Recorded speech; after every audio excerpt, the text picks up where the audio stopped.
The struggle with trying to save a piece that's starting to go south is actually a very important part of the drawing process, of the creative process. We would all like to create from this position of total assurance, of feeling like we know each step that we're going to follow.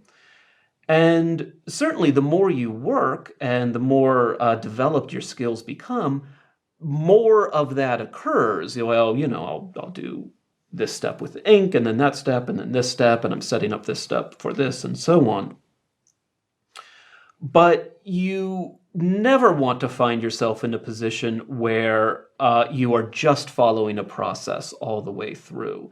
That results in dead, stultified work that there's no risk. You're not fully engaged in it. We all begin every drawing thinking, this is going to be great. I might be a genius.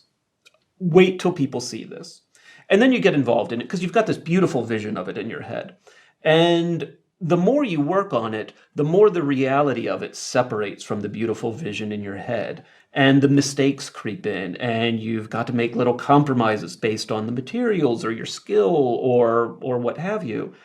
And the piece starts to fall apart. And then you and everyone, no matter what their level of expertise, starts to think, ah, crap, this is going to be terrible. This is going to be awful. I'm awful. I've never been any good. Anytime I've ever appeared to have a success, I just was getting away with something. I fooled people, but my luck's run out. This is going to be bad. Everything I ever do from now on is going to be bad. My career is over. Ugh. And it's not fun to go through this mental process, but it is unavoidable, and it is a good thing, because it is this point where you are just trying to save the piece.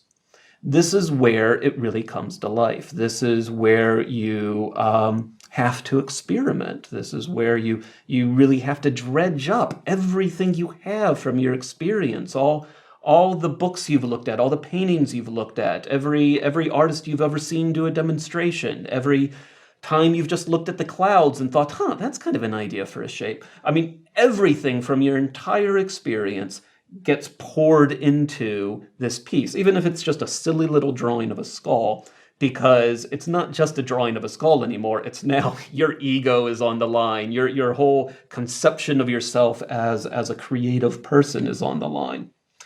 So, congratulations / condolences. You're not alone in going through that mental process, and it will never end, and that's good news.